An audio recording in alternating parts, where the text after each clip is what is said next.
Eka itu pop music producer, Iya. dan lu mau jadi EDM, you need an electronic music producer. The person got kicked out, Gerald masuk, Lati happen, and look, they're big. Iya. That's how it happened. Let's go. That's how it happened. Gitu. G, apa? Gitu. Gue nggak buat basa-basi. Emang kenapa? Masuk WG nggak? Terus gue bilang, boleh. Gue pernah mau ngundang Weird Genius, udah gue telepon, dia kayak, Mas kayaknya jangan Weird Genius deh, itu kayaknya bukan tempatnya Weird Genius deh. Manajernya ngomong gitu malah. Iya. Oh, baru tahu, bro. Dia jauh lebih terkenal di US, di Filipina, di Cina, di Jepang daripada di Indo. Tapi klub itu masih banyak kan penikmatnya. Ya sangat. Klub-klubnya tuh Masih aneh. banyak. Con jadi aneh. Apa? Jadi aneh. Apa maksudnya? Scene klub sekarang jadi aneh. Kita main gitu ke klub, terus si pemilik klubnya kayak, loh kok mainnya kayak gitu sih mas? Terus kita cuma mikir, emang kalian nggak denger lagu kita kayak apa ya? Di Indo itu nggak ada, gara-gara ya semua DJ itu udah terlatih untuk ada crowd pleaser-nya dan mainnya tuh hampir sama. Cuman ada anak bangsa yang keluar negeri main festival yang kayak one of the best festivals electronic music di dunia, nggak ada yang nulis.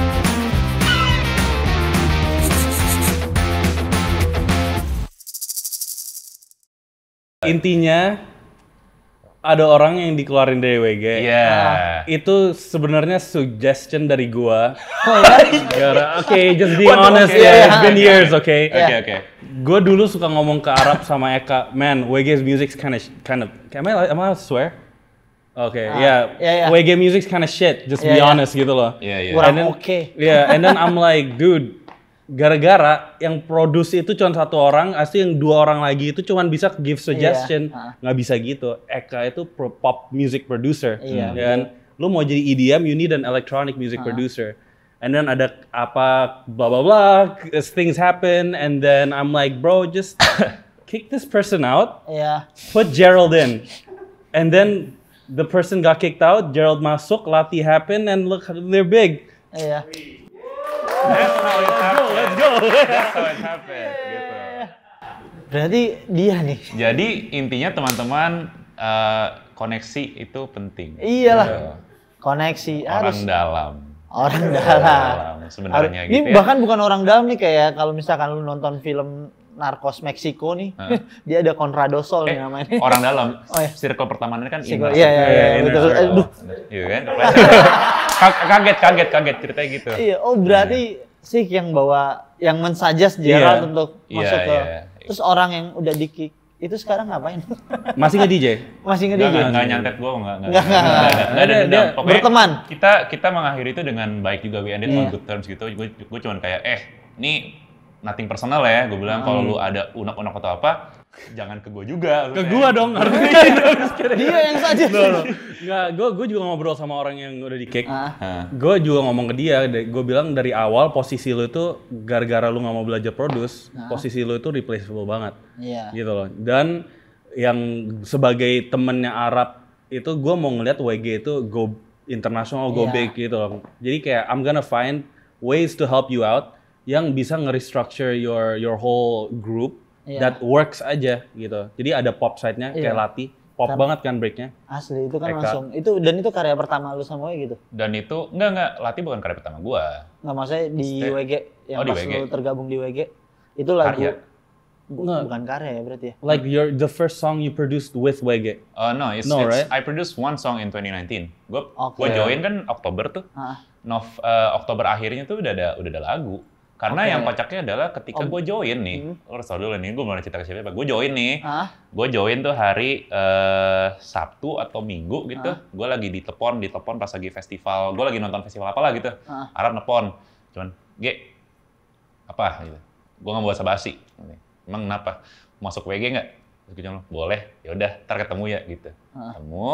Terus Minggunya ketemu, Seninnya photoshoot, Sabtunya main, manggung. Oke, dalam seminggu nih gue pikir langsung kan. Terus yaudah dari situ, oke, deh yuk kita gas aja gitu kan. Gas langsung bikin lagu. Tapi situ pun kita masih ngerambah juga kan. Betul. Karena gue masih mencari chemistry sama Arab dan Eka lah gitu. Terutama Eka gara-gara kan ya produksi bareng gitu kan. Kalau Arab lebih condong ke ntar soal songwriting sebenarnya gitu, nulis lirik. Ya udah dari situ manggung sampai akhirnya Februari bikin Lati gitu. Berarti Tapi Lati bukan rilisan pertama lu sama WG. Lagu kedua hitungannya. Was it Peanut Butter? Yes. Oh, itu yang Peanut Butter pertama. was the first song. Ya. Oh, oke. Ya mungkin secara mental pas habis itu beda banget. Dulu gue inget banget gue pernah, gue kan nyelenggarin Synchronize Festival gitu 2017 atau 18 gitu. Gue pernah mau ngundang Weird Genius, udah gue telepon dia kayak, Mas kayaknya jangan Weird Genius deh, itu kayaknya bukan tempatnya Weird Genius deh, tempat kita bukan di festival ini. Gue bilang, wah gimana nih manajer, masa gue ajak main di salah satu festival skala nasional, mereka minder. Ini WG's manager? Oh, Iya. manajernya ngomong gitu malah? Iya. Oh, baru tahu bro. No, it's okay. Now we have the same manager. Iya. 2017 kalau nggak salah, 2017 atau 18 gitu. Nggak tahu apa-apa ya. Nggak tahu apa-apa ya. Dan habis itu kan dia main di Sondrenalin juga, main di Sondrenalin tuh. Ya udah dari situ sampai akhirnya, ya udah 2020 harusnya gue mengundang kalian tapi tidak bisa ya. Makanya jadi kayak mungkin salah satu, misalkan banyak orang nanya siapa yang pengen lu bawa banget ke Synchronize, mungkin salah satunya Weird Genius nih. Gue belum di luar Rich Brian yang emang sekarang unreachable secara budget. Oke. Oh gitu. Ini nggak ada poin ngomong-ngomong gitu. Iya, nggak ada. Ini mengulas kemampuan perfektis nih, nggak ada budget-budgetan nih kayaknya. Enggak. Gue seneng denger cerita yang unspoken gitu. Mana di off the record. Yang ya juga sih. bukan ya kita obrolin jadi spontan. Yang spontan, yang hal-hal yang kayak faktanya begini, seru banget gitu kan, sampai ya mungkin ini orang baru pertama kali tahu kali kalau Sik yang akhirnya ngebawa lu masuk ke WG, atau udah pernah diobrolin sebelumnya sih? Belum. No, kayaknya we kinda keep it low key, but I think udah berapa tahun like we can talk about it. Iya. You know? Oke. Unless our manager sees this, I don't know, we'll see. Iya, dan Kayaknya you don't care, ya? Iya.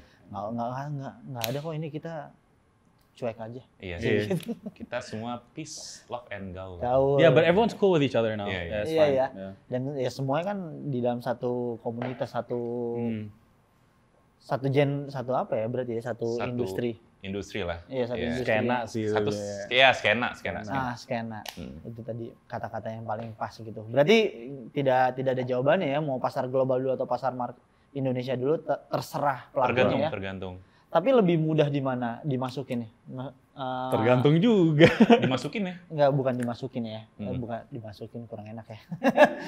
Lebih mudah mana yang dijajakinnya? Penetrasinya mendingan ke penetrasi. Ini masuk gitu. Iya. Iya. Penetrasinya maksudnya ke pasar global dulu, luar Indonesia dulu, atau malah di Indonesia dulu gitu. Yang mungkin lebih tergantung, man. Tapi gini kali ya, simpelnya doang sih.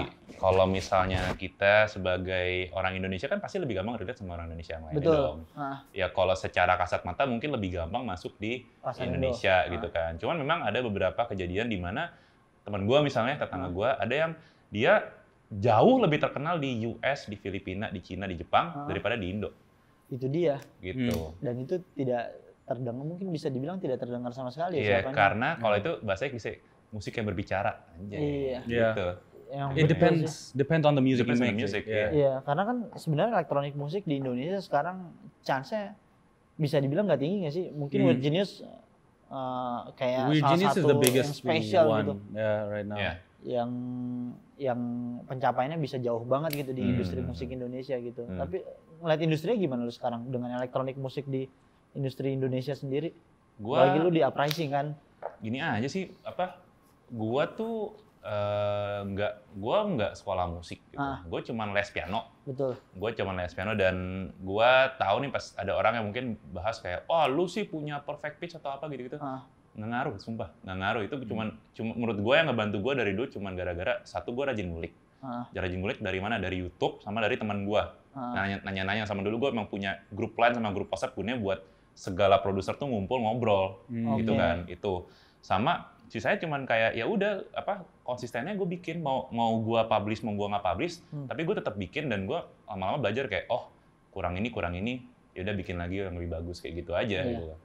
Jadi menurut gue mah kayak kalau ngomongin ini kan sebenarnya kita kayak ngomongin orang Indonesia tuh capable nggak sih gitu kan? Iya betul. Ya capable mah jauh menurut gue mah, apalagi lu mau bikin musik nih elektronik men, lu mau ada laptop doang, laptop apapun, menurut gue asal lu prosesornya udah lumayan bagus gitu, RAM-nya 16 giga udah bisa, sumpah, gue nggak bohong. Gitu kan. Sebenarnya lebih ke industri elektronik musik terutama di Indonesia sekarang gimana sih potensinya gitu? Oke, industri elektronik musik kalau dibanding sampai 2015 mungkin agak turun.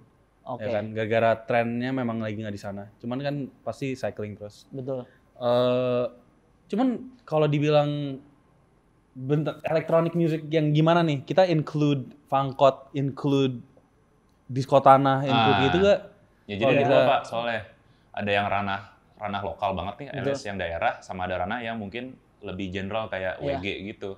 Atau gini, gue ngeliatnya kan sekarang fenomenanya lebih banyak ke nggak yang tempat yang gue datengin gitu kayak klub lebih banyak sekarang potensinya tentang muterin hal yang bisa dinyanyiin gitu kan kayak DJ karaoke yang mungkin bisa bukan dibilang DJ, lebih kayak selector atau DJ selector guilty pleasure gitu. Sekarang kan kayak ya keluar misalkan Disco Pantera gitu yang modelan kayak gitu tuh. Lu melihatnya seperti apa gitu? Gue bilang itu malah beda industrinya. Beda sih. Oh itu malah beda lagi. Beda. Ada orang memang dengerin kayak gitu kan gara-gara misalnya lebih kepengen nostalgia kali ya. Betul. Gitu. Tapi kan itu tidak semata-mata mungkin ke elektronik musik gitu. Perform iya dan mungkin nge-DJ juga iya. Tapi jelas kalau misalnya sama nggak sih sama yang WG lakukan, sama nggak sih sama yang Sik lakukan? Ya beda. Not that it's a bad thing ya. Beda banget gitu. Tapi emang ya kebutuhan pasarnya beda lah ibaratnya gitu sebenarnya. Tapi fasilitas atau wadahnya tetap ada kan? Tetap ada. Dan menurut gue yang penting tetap ujung-ujungnya kembali ke komunitas. Karena kayak dulu nih yang menurut gue rada lucu itu sekarang itu kan lagi gede juga DJ ya. Tapi DJ-nya itu cuman mainin musik Korea-Korean doang. Betul. Atau mainin musik Jepang-Jepangan doang. Or emo. Or emo juga. Imonite tuh istilahnya kalau sekarang. Itu masuk ke selector itu tadi ya. Iya. Nah itu kan juga terjadi gara-gara memang ada demand yang dibuat dari si komunitas itu kan sebenarnya. Iya gitu. Sih, karena komunitasnya besar kan. Itu. Tapi tidak, lu sebagai yang pelaku komunitasnya elektronik musik ngerasa, wah kok dibawa ke sini sih sekarang bukan industri selector atau DJ-nya, enggak juga, itu emang udah arahannya. Sebenarnya sih gua nggak terlalu gimana-gimana, mungkin salah satu concern gue cuman, kalau ngomongin klub ya, ada sih klub yang kayak kita merasa, kok lu mintanya mainin top 40 mulu sih, kayak gitu kan mungkin. Maksudnya kayak gitu kan? Iya betul. Kayak gitu kan? Bang bisa mainin yang agak mainstream nggak? Iya betul banget. Buat tampol gitu. Iya kayak gitu. Cuman ya menurut gue mah itu masih ada. Tapi semakin kesini-sini, menurut gue itu semakin berkurang sih. Ya karena boring juga orangnya. Iya gitu. Gue masih ingat 2018, like I was probably the only DJ that was playing like really hard music. Dan kayak gue main di Fable, di klub-klub mainstream sini, gue bisa mainin kayak dubstep, trap yang kenceng nggak jelas sampai 200 BPM gitu. Gara-gara gue ngerasa dulu itu orang nggak terlalu berani untuk gimana ya, kayak nggak berani sama MD-nya, music director-nya. Ngabrakin. Iya, kayak takut banget sama, nanti gue di-cut. Kalau gue sih kayak, lu nge-booking gue main apa aja yang gue mau. Kalau lu nggak suka, well, too bad you already paid me, Kayak I don't know. Cuman akhir-akhir ini udah nggak terlalu ini sih. Gara-gara kita sebagai DJ pun udah belajar kayak klub mau yang ada nyanyi nggak apa-apa, breaknya kita kasih nyanyi. Cuman dropnya tuh mau kenceng terserah kita. Jadi kita selipin lagu-lagu yang orang-orang biasa dengar, emang kadang-kadang ya. Tapi pas bagian kencengnya itu langsung ya udah lagu-lagu kita lagi gitu. Tapi klub itu masih banyak kan penikmatnya, masih musik-musik yang ya sangat. Klub-klubnya itu aneh. Cuman jadi aneh. Apa? Jadi aneh. Apa maksudnya? Scene klub sekarang jadi aneh. Gara-gara dulu kalau kita dibandingin sama sebelum sebelum pandemi, klub itu benar-benar hip hop club, DJ full. Ya kan? EDM club kayak Fable, Blowfish gitu, or Top 40 Club, DJ terus full. Cuman sekarang sejak Holy Wings gede, and I'm not saying this is a bad thing juga, gara-gara man, good for you, lu bisa bikin kayak industri lebih jalan in a way. Dia sistemnya tuh jadi kayak ada band baru nge-DJ gitu kan. Jadi udah berubah. Dan DJ-nya juga kadang ya di direct untuk tolong puterin yang kayak gini aja gitu kan. Cuman itu resident. Kalau resident DJ disuruh gitu ya, that's kind of your job gitu loh. Iya, kalau emang lu diundang ke situ kan ya itu lu beda bawa lagi. karakter lu kan gitu. Beda lagi. Kayak gitu. Lu merasakan itu nggak di WG Main Mas bawain yang ini mah? Ini mah sempat ya ada yang kayak apa namanya, kita main gitu ke klub, terus si pemilik klubnya kayak, kok mainnya kayak gitu sih Mas? Terus kita cuman mikir, emang kalian nggak dengar lagu kita kayak apa ya? Seperti pada biasanya. Betul. Kok heran gitu. Lu dengarnya Latih doang ya gitu ya? Iya, bahkan ini sebelum Latih sebenarnya. Oh ya? Sebelum Latih. Sejak Latih kita belum pernah ngerasain yang kayak gitu lagi sih sejujurnya. Karena pandemi kan, Latih keluar di pandemi gitu. Cuman sebelum Latih tuh ada sekali dua kali yang kayak gitu loh. Iya. Dan sebelum gue masuk weekend juga ada yang kayak gitu kan. Iya. Kayak, jelas-jelas gue dari dulu bikin musik kayak gini nih. Gue udah tahu di profile gue. Kalau nyuruh gue maininnya yang begini yang gitu. begitu gitu loh. Iya. Itu mah DJ resident aja kan emang kerja tugasnya begitu. Iya, ngapain lu ngundang gua Iya. gitu. Iya. Tapi itu bad sign nggak buat DJ atau pelaku-pelaku Sebenarnya lumayan bad side-nya adalah kayak tadi si Ricky bilang kan, kayak agak susah ngebikin DJ itu beda-beda satu sama lain, paham nggak? Kita kan misalnya kalau nge-DJ yang bikin unik adalah ya kita bisa bikin style kita sendiri-sendiri. Iya, kalau style suruh samain lagi, gimana cara uniknya Pak? Gitu iya, jadi semuanya disamain jadi. Mas mainin top 40 bisa nggak? Mas mainin ini bisa nggak gitu? Iya. Sama jadi susah jadi nge-building scene sih. Gara-gara kalau lu banding ke Eropa ke US ya, di dalam EDM pun ada scene-nya lagi. Kayak ada house, ada techno. Jadi kayak orang yang suka dengerin house, mungkin suka techno, kan nggak mungkin suka dubstep. Jadi kayak setiap event itu ada style sendiri-sendiri. Di Indo itu nggak ada. Gara-gara ya semua DJ itu udah terlatih untuk ada crowd pleaser-nya dan mainnya tuh hampir sama. Jadi ya susah. Jadi nikmat fasilitasin penonton untuk ibaratnya gini, lu tahu Kaigo nggak? Kaigo. Sama lu tahu Skrillex lah ya. Jadi kan penggemarnya Kaigo tuh jarang tuh yang demen juga sama Skrillex. Begitupun sebaliknya. Nah di sono kan klubnya ada tuh semua. Dan bahkan menurut gua di Asia pun ada deh yang kayak gitu sebenarnya. Di Indonesia? Di Indonesia ada. Ada event. Ada event ya. Cuman tapi kalau klub yang emang gua mau cari dubstep, gua kesini nih. Kalau dulu sebenarnya gini, banyak barbar yang memfasilitasi hal itu. Kayak di mana kita bisa main yang kenceng atau yang emang event komunitas tapi rame, rusuh, bebas gitu nggak apa. Cuman ya sejak pandemi ya udah jadi keriset semua. Makin nggak jelas ya semuanya. Makin nggak jelas. Masih belum kelihatan sih. Masih belum kelihatan. Ya mungkin karena udah cari yang pasar pengen aja dulu deh, puter ini gitu. Ya nggak ada salahnya juga. Gara-gara kalau lu ngikutin pasar sekarang, klub lu itu mungkin nggak survive through this pandemic. Oke. Ya. Jadi it's nothing wrong. Oke, gue balik ke Sik lagi nih. Gue lumayan penasaran nih. Saat orang udah berhasil menjajaki kakinya di festival musik internasional gitu, di nasional ada dampaknya nggak sih? Ada dikit, cuman dikit banget.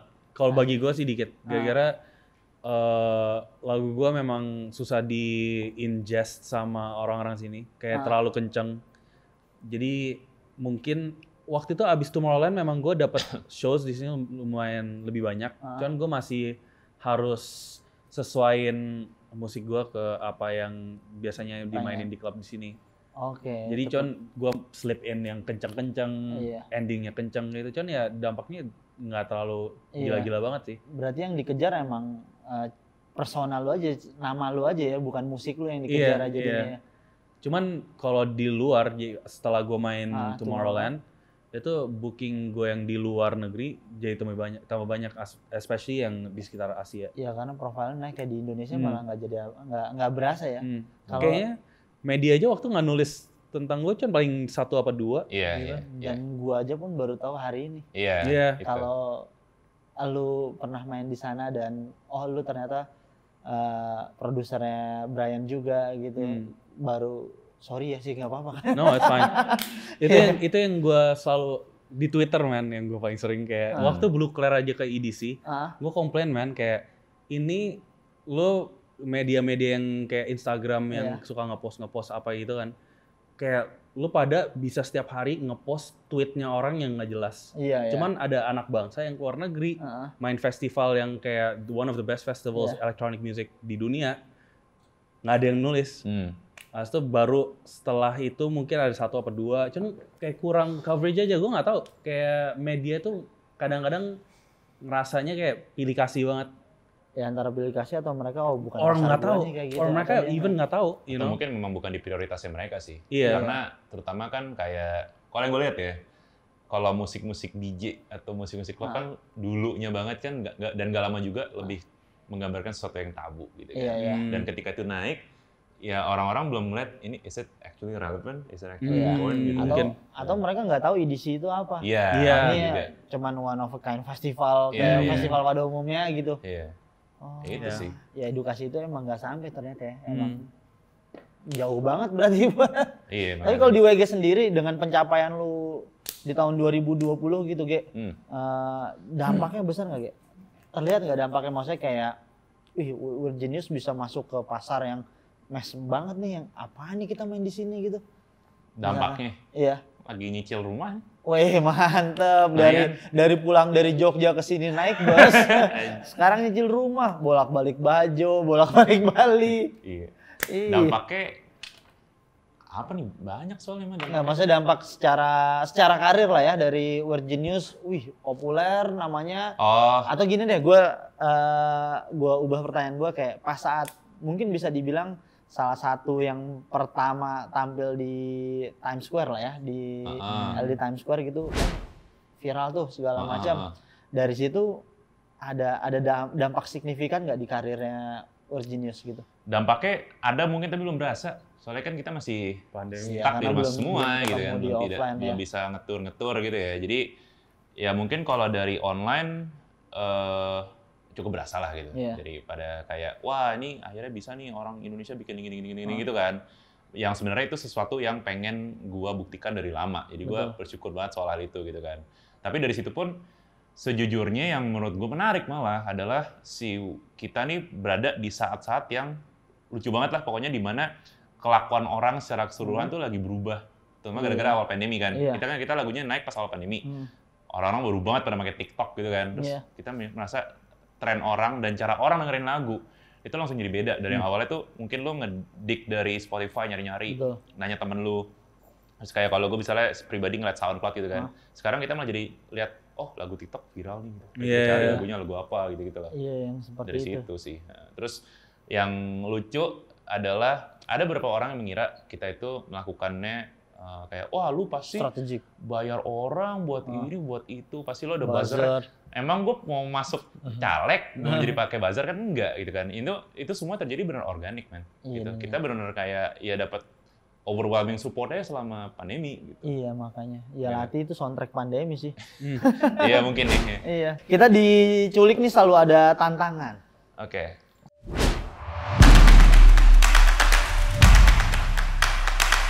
Sarah. Hai Ge, apa kabar? Hai. Aku Sarah Fajira. Iya aku tahu. So I wanna challenge you. Jadi Gerald ini kan pitch perfect. So tantangan dari aku adalah coba tebak nada yang dipakai sama hostnya pas lagi bicara. Nada siapa? Anything. Hostnya. Kayak sumpamanya tabel, takbel. Nah itu di nada apa? Ada nadanya suara gua tuh orang paling fals sedunia, Ge. Cuman semua orang sebenarnya ada suaranya, ada nadanya. Ini kamar juga ada nada. Iya, cuman gua selalu merasa diri gua minder saat misalkan nih gua berani dalam segala hal apapun, gua pede dalam hal apapun, pas saat gua disuruh coba sekarang nyanyi, gua langsung drop banget tuh. Badan gua kayak anjing. Ini mau kita lakukan challenge-nya? Iya, boleh deh. Berarti gua mesti pakai piano di sini. Anjay. Coba deh lu ngomong kata. Iya. Mungkin 5-6 suku kata gitu tapi ngomongnya agak pelan. Iya. Aku sangat suka duren beserta sate Padang. Coba. Aku sangat suka duren beserta sate Padang. Aku sangat suka duren. Coba ngomong aku sangat suka duren aja. Aku sangat suka duren. Aku sangat suka. Tapi enggak. Aku sangat suka duren.